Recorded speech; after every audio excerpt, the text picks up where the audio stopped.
Gubernur Jawa Barat Deddy Mulyadi resmi menghapus pemberian pekerjaan rumah atau PR bagi siswa di seluruh jenjang satuan pendidikan mulai tahun ajaran 2025-2026. Menindaklanjuti surat edaran Gubernur Jawa Barat nomor 81 garis miring PK titik 03 garis miring Disdik itu, Dinas Pendidikan Jabar pun mengeluarkan aturan teknis tentang optimalisasi pembelajaran di lingkungan satuan pendidikan. Dalam aturan tersebut, guru dilarang memberi PR bagi siswa ke rumah tetapi menggantinya dengan pemberian tugas pada saat jam efektif pembelajaran. Apakah kebijakan Deddy Mulyadi logis dan patut diapresiasi? Apakah PR harus dievaluasi ataukah sistem pendidikan perlu dirombak total? Untuk membahasnya kami terhubung dengan Dr. Fakih Syarif selaku praktisi pendidikan. Kita sapa terlebih dahulu. Assalamualaikum warahmatullahi wabarakatuh, Pak Dokter. Warahmatullahi wabarakatuh, Mas Anggi. Lagi-lagi Pak Mudah-mudahan sehat Dokter, semuanya. alhamdulillah begitu Ya, juga dengan Pak Dokter. Lagi-lagi KDM yang biasa kita kenal di media sosial melakukan kontroversi kemudian setelah sebelumnya vasektomi dan lain sebagainya, dan kali ini melarang PR kepada siswa. Menurut Anda, jika hal ini demikian diselenggarakan, apakah ini tetap mendukung tujuan pendidikan formal seperti penguatan literasi, numerasi, dan daya nalar ilmiah siswa, Pak Dokter? ya, ini tergantung pada sistem pendidikan dan konsep pendidikan kita termasuk kualitas guru kita. Jadi, apakah pengganti misalnya, apakah mengganti PR dengan aktivitas rumah, misalnya mencuci piring, mengepel, ya, nyapu, tetap mendukung tujuan pendidikan formal, ya, misalnya seperti penguatan literasi, numerasi, daya nalar ilmiah siswa. Memang secara langsung aktivitas rumah seperti mencuci piring, mengepel, itu tidak spesifik mendukung penguatan literasi, numerasi, maupun daya nalar ilmiah. Kecuali, nah ini, jika dirancang secara pedagogis, artinya memang kesiapan guru, kesiapan sekolah, kesiapan orang tua, di mana ada sinergi dalam pendidikan ini. Namun jika dikonsepkan dengan benar, aktivitas domestik yang tadi saya ceritakan tadi, itu bisa mengajarkan tanggung jawab personal dan sosial. Maka berarti ada pembangunan karakter building, ya, karakter buildingnya. Kemudian manajemen waktu dan kedisiplinan. Dan yang paling penting adalah empati terhadap pekerjaan orang tua. Sehingga teman-teman sekalian, eh, perlu kesiapan sekolah, guru, dan orang tua untuk merancang kalau misalnya tidak ada PR tadi itu. Bagaimana aktivitas rumah seperti mencuci piring, ngepel, dan sebagainya. Maka dalam konteks tertentu itu bisa diintegrasikan secara tematik misalnya. Anak diminta mencatat, mengukur waktu mencuci piring. Nah, kira-kira mencuci piring itu butuh berapa menit. Nah, ini berarti kan sudah mulai masuk numerasi, ya kan? Kemudian menulis laporan harian aktivitas rumah. Nah, disuruh bercerita dia. Aktivitas rumah disuruh ditulis pada saat di sekolah, maka berarti ini literasi. Menganalisis hasil kegiatan, kemudian menyusun solusinya bagaimana. Ini juga melatih nalar ilmiah. Jadi kuncinya bukan pada PR atau kegiatan rumahnya, tetapi bagaimana guru, sekolah, orang tua. Makanya dulu pentingnya parenting juga, sekolah harus mengadakan parenting, ya, mendesain bagaimana guru mendesain menjadi bagian dari pembelajaran berbasis proyek kehidupan, ya, pembelajaran berbasis proyek kehidupan nyata. Nah, sekarang pertanyaan yang kedua, apakah tingkat depresi pelajar dapat berkurang? Ya, jika ditiadakan PR, nah, gitu. Ya, memang secara potensial tingkat stres, kecemasan pelajar itu bisa berkurang, terutama pada anak dari keluarga urban yang sibuk, yang minim pendampingan belajar di rumah. Terkadang banyak guru-guru kita ini karena males, ya, belajarnya di kelas belum optimal, PR, PR, PR saja gitu, paham ya? Maka maka nanti harus dilihat secara keseluruhan. Anak dari keluarga kurang mampu yang terbebani PR sulit misalnya karena fasilitas. Ini juga bisa meringankan. Kemudian siswa yang mengalami tekanan akademik ya tanpa jeda relaksasi, hampir setiap hari PR, PR. Lah kalau kemudian pembelajaran di sekolah tidak optimal, PR, wah ini Pak, ini juga menjadi sesuatu yang juga beban bagi siswa.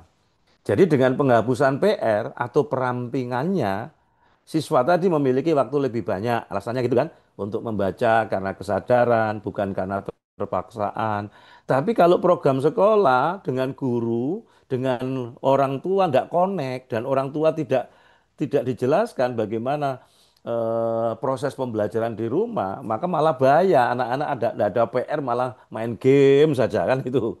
Ya, maka bisa berolahraga, bisa menjalin relasi sosial sehat, lebih terlibat dalam aktivitas keluarga yang terbukti mendukung kesehatan mental remaja.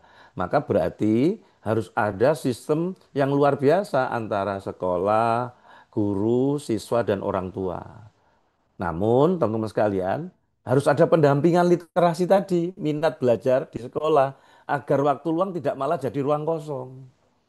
Kalau jadi ruang kosong, terisi dengan konten-konten digital yang tidak mendidik, malah bahaya apa enggak? Nah, maka berarti kesiapan sistem pendidikan kita. Lah, sekarang pertanyaannya, bagaimana mengukur kegiatan rumah sebagai bentuk pembelajaran?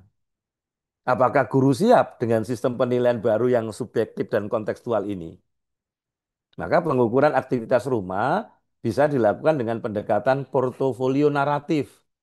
Jadi siswa itu membuat catatan, jurnal reflektif setiap minggunya ditanya. Kemudian ada self assessment, ada peer assessment dengan rubrik yang sederhana, ada presentasi kegiatan dalam bentuk lesan atau video. Sehingga observasi tidak langsung melalui interaksi dan dampak perubahan sikap. Namun tantangannya adalah tadi apa? Kesiapan guru, kesiapan sekolah. Sebab kalau penilaiannya jadi lebih subjektif dan kontekstual, itu dibutuhkan pelatihan guru, dibutuhkan assessment otentik. Nah, kalau kemudian gurunya juga males, aras-arasan ngajarnya kayak gitu, terus kemudian tanpa ada PR, ya ada habis, wes ya. Maka butuh dukungan tadi, sistem digital yang sederhana, agar beban guru juga tidak meningkat gratis, gitu kan. Maka kebijakan ini harus diikuti dengan sistem pembinaan guru yang optimal, kemudian penyusunan modul asesmen kontekstualnya, bukan hanya larangan PR semata. Nah, jadi memang harus terintegrasi holistik gitu kan. Nah, sekarang pertanyaannya tadi, apakah penghapusan PR itu sejalan dengan misi peningkatan kualitas pendidikan nasional? Maka jawabannya bervariasi, tergantung konteksnya. Kalau PR tadi itu hanya menjadi rutinitas hafalan, tugas-tugas yang mekanistik, maka penghapusannya justru sejalan dengan kurikulum Merdeka Belajar, kurikulum pendidikan karakter dan berpikir kritis, mengurangi tekanan yang tidak produktif. Namun, jika penghapusannya tidak diikuti dengan penguatan pembelajaran bermakna di kelas, saya ulangi, jika penghapusannya tidak diikuti dengan penguatan pembelajaran bermakna di sekolah, maka nanti siswa akan kehilangan jam belajar total. Penurunan kualitas, daya saingnya justru mungkin terjadi. Jadi penghapusan PR itu bukan solusi tunggal. Solusinya adalah reformasi metode belajar menjadi aktif, kontekstual, reflektif, baik di sekolah maupun di rumah. Maka berarti perlu kerjasama tadi.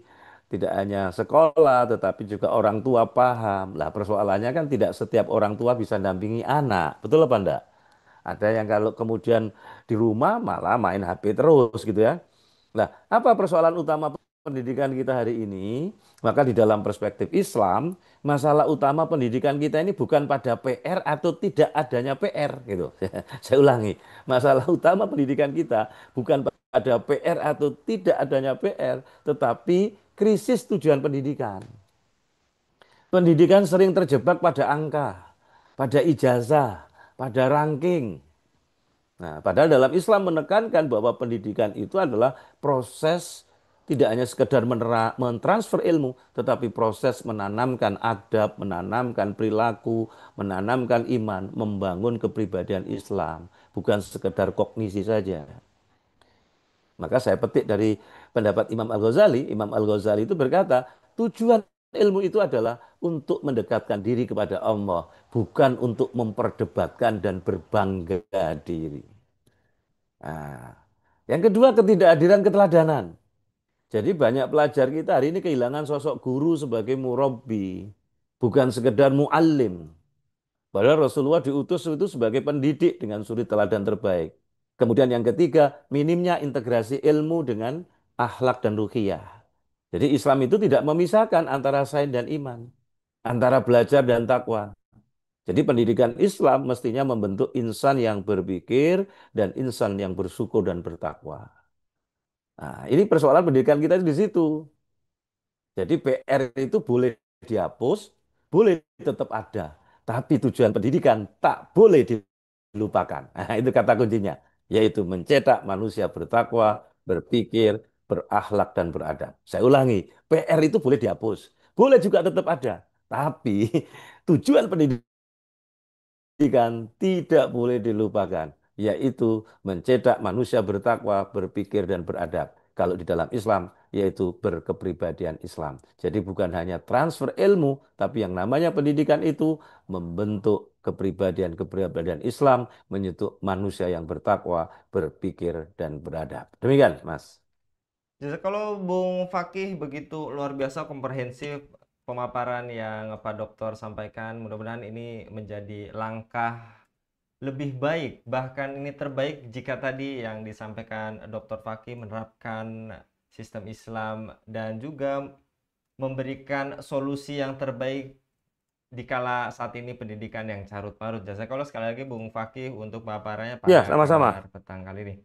Demikian pemirsa Ilham News, dukung dengan subscribe, share, dan like. Semoga menjadi kebaikan bagi kita semua di dunia dan di akhirat.